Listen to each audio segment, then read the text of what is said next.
집합에 대한 공부도 어느덧 중후반부로 접어들고 있습니다. 이번 시간엔 집합의 연산에 대해서 알아볼 건데요. 우리가 숫자를 공부할 때도 숫자에 대해서 알아보고 나서 이제 그와 관련된 연산을 공부하잖아요. 숫자들을 가지고 연산하는 걸 공부했듯이 집합을 공부할 때도 이제 집합이 뭔지 알아봤으니까 이 집합들을 가지고 연산하는 내용을 공부를 할 건데 기본적으로 4가지 정도를 알아볼 거예요. 이번 시간에 합집합, 교집합, 차집합, 여집합, 그리고 요와 관련된 내용들. 그리고 다음 시간에는 집합의 연산에 대한 성질, 연산 법칙 이런 것들을 공부할 거기 때문에 이 집합의 연산에 대한 요번 시간에 공부한 내용들 있죠. 요 내용들과 관련해서 쭉 얘기를 하다 보면 눈 깜짝할 사이에 집합이란 단원이 마무리 단계로 접어들고 있을 겁니다. 그러니까 이번 시간 잘 알차게 보내야겠죠? 바로 본론으로 들어갈게요. 합집합은 두 집합을 그냥 합친다고 보면 돼요. 지금 벤 다이어그램 상에 두 집합이 표시가 돼 있죠. 집합 A, 집합 B. 그러면 벤 다이어그램 상에서 두 집합의 영역을 합쳐요. 합쳐가지고 그 합친 영역 안에 있는 모든 것들을 원소로 하는 새로운 집합이 A와 B의 합집합이에요. 집합 A와 집합 B의 합집합. 그래서 이런 기호를 자주 보게 될 텐데 합집합 기호입니다. 지금 A 합집합 B 이렇게 읽어주면 돼요. A 합집합 B. 그 집합은 어떤 집합이냐? 방금 말했어요. 두 집합의 영역을 벤 다이어그램 상에서 합쳐가지고 그 안에 있는 모든 것들을 다 원소로 끌고 간 새로운 집합입니다. 그럼 교집합은요? 교집합은 이 교자라는 게요, 우리가 그래프와 그래프가 만날 때 좌표 평행상에서 교점이라는 말을 쓰고요. 교점. 뭔가 맞닿고 뭔가 공유할 때 그때 교자를 써요. 우리 교류한다란 말도 쓰죠. 문화를 교류한다. 문화끼리 뭔가 맞닿고 공유할 때 교자를 쓰죠. 그런 것처럼 여기서는 벤 다이어그램 상에서 맞닿는 영역, 공유하는 영역이 있습니다. 두 집합 간에. 그 영역 안에서 있는 모든 것들을 또 이번에 원소로 다 끌고 가서 만든 새로운 집합이 두 집합의 교집합이에요. 집합 A와 집합 B의 교집합. 읽을 때는 A 교집합 B 이렇게 읽어주면 돼요. 그 조건제시법으로 합집합, 교집합에 대해서도 설명이 되어 있기 때문에 한번 읽어봅시다. A 합집합 B는 어떤 집합이냐면 원소로 말이죠. 요런 애들이 원소로 들어오는 집합이야 라고 설명이 되어 있죠. A에 속하거나 또는 B에 속하는 애들이 원소로 모인 집합이에요. A에 속하거나 또는 B에 속한 애들이 원소로 모인 집합. 또는이라는 단어를 언젠가 한 번은 그 의미를 제대로 짚어볼 필요가 있는 게 대충 넘겨짚고 가면은 계속해서 여러분들을 혼란 속에 빠뜨릴 수가 있어요. 또는은 앞에 있는 조건을 충족시키든지, 앞에 있는 조건만 충족시키든지, 아니면 뒤에 있는 조건만 충족시키든지, 아니면 둘 다를 충족시키든지 하는 거, 이렇게 해석해야 됩니다. 그러니까 둘 중에 적어도 하나의 조건은 충족시키는 이런 의미예요. 그러니까 지금 요 예와 함께 말해보자면 A에만 속하든지 아니면 B에만 속하든지 아니면 둘 다에 속하든지 그런 애들인 거예요. 둘 중에 적어도 하나에는 속하는 애들이 원소로 모인다라고 해석해주면 돼요. 또는이라는 거의 의미를.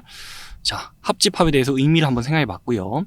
교집합은 어떤 애들이 원소로 모일까 보면 A 교집합 B에는 그 A에도 속하면서 B에도 속하는 애들이 원소로 들어옵니다.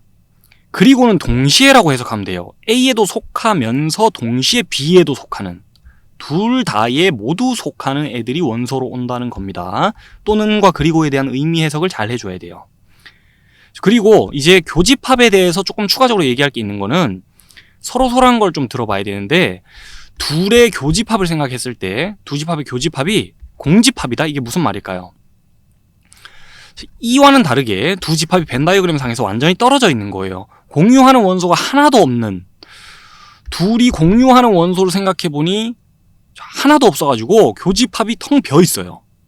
여기에도 속하고 여기에도 속하는 원소가 없는 거예요. 그래서 텅 빈 집합이 돼버리는, 이걸 집합 C, 집합 D라고 할게요. 두 집합, 이런 두 집합을 서로서라고 해요. 자, 다음으로 둘 중에 차집합부터 얘기를 좀 해볼게요. 차집합은 뺀다는 거예요. 그러니까 집합 A와 집합 B에 대해서 둘의 차집합을 생각하면 집합 A의 영역에서 벤 다이어그램 상으로 거기에서 집합 B의 영역을 뺍니다. 그리고 남아있는 영역, 요 영역을 봐주고 그 안에 있는 것들을 원소로 데려오면 그렇게 만들어진 새로운 집합이 A 차집합 B예요. A차 B, A차 집합 B 어떻게 읽든지 의사소통이 될 텐데, 자, 차집합에 대한 기호고, A차 집합 B는 어떤 집합인지 설명했습니다. 조건제시법으로 설명이 또 나와 있기 때문에 요거 한번 읽어보고 갈게요. A차 집합 B에는 어떤 게 원소로 들어오냐, 요런 조건을 충족시키는 애들이 원소로 들어온다는 거죠. A에는 속하고 그리고 B에는 속하지 않는, A에는 속하는데 B에는 속하지 않아야 되는 거예요. A에는 속하는데 B에는 속하지 않아야 되기 때문에 얘네들만, 우리가 말했던 그 영역 안에 있는 애들이죠. 그런 게 원소로 모인다는 것이고, B차 집합 A도 한번 생각해 볼까요? 그냥 자, 이거는 어떻게 될까요? 요렇게 됩니다. 왜 그러냐? B의 영역에서 A의 영역을 잘라내고 요쪽만 남겨가지고 생각하면 되죠. 요 부분 생각해 주면 되겠죠? 그 다음에 여집합 봅시다. A의 여집합이라 그래서 어떤 집합의 여집합을 얘기하려면은 우리 바깥 테두리가 필요해요. 전체 집합이라 그래서. 전체 집합은 보통 문제를 풀면 문제에서 주어질 거고, 전체 집합이 정의가 되고 규정이 돼야 어떤 집합의 바깥쪽을 생각할 수 있기 때문에 여집합은 남을 여자예요. 그러니까 그 집합을 남기고 나머지 영역, 이런 뜻입니다. 그렇기 때문에 그 바깥쪽을 생각하는 거라서 전체 테두리가 항상 규정이 되고 여집합을 얘기할 거예요. 여집합을 얘기하려면 항상 그 전체 집합이 얘기가 될 겁니다, 먼저. 그래서 전체 집합 안에서, 자, 요 집합의 여집합은 요 안쪽 말고 바깥쪽을 봐주면 돼요. 자, 얘 말고 남은 부분, 이런 뜻입니다. 그래서 A의 여집합은 요 안에 있는 원소 말고 바깥에 있는 원소를 다 모아주면 돼요. A의 여집합은 요런 집합이에요. 조건제시법으로 설명되어 있습니다. 자, A의 여집합에는 어떤 게 원소로 들어오나 보니까 전체 집합엔 속하면서 A엔 속하지 말라고, 그러면 A엔 속하지 않으면서 전체 집합엔 속한다? A 바깥쪽을 말하는 거 맞죠? 요 안에 있는 애들을 말하는 거예요.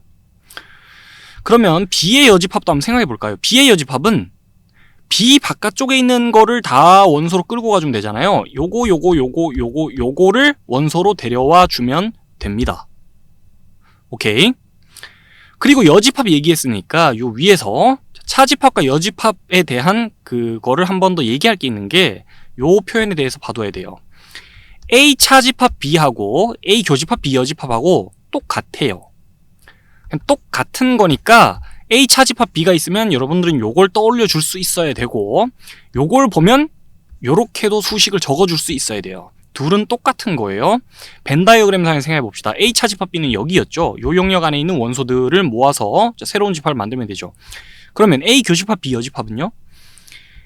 A 안쪽에 있으면서 근데 B 바깥쪽에 있는 애들은 얘와 얘입니다.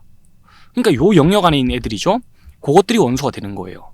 그래서 A 교집합 B 여집합은 A 차집합 B하고 똑같고, 자, 외워둡시다. 요거랑 똑같아요. 요 표현을 보면 그냥 지우고 요렇게 고쳐 적을 수 있어야 된다는 거예요. 요 표현을 보면 지우고 요렇게 고쳐 적을 수 있어야 된다는 거예요. 아시겠죠?